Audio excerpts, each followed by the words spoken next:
అమరావతి రైతుల్లో కొంతమంది అసంతృప్తి వ్యక్తం చేస్తున్నారన్న ప్రచారం జరుగుతోంది. కొంతమంది రైతులు జేఏసీ పేరుతో గుంటూరులో మీడియా సమావేశం నిర్వహించి డిమాండ్లు వినిపించారు.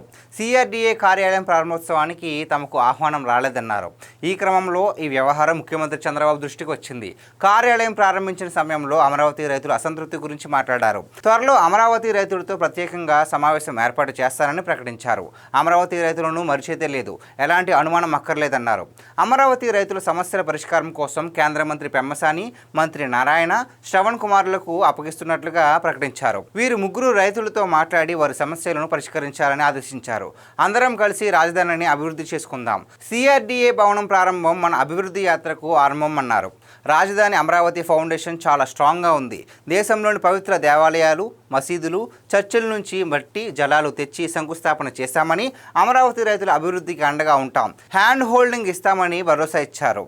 రైతులుగా మారి తమకు ప్రాధాన్యత లేదని, ప్రత్యేకంగా జేఏసీలు ఏర్పడడం వల్ల సమస్యలు వస్తున్నాయని కొంతమంది అంటున్నారు. మంత్రి పెమ్మసాని ఈ సమస్యలను పరిష్కరిస్తారని భావిస్తున్నారు.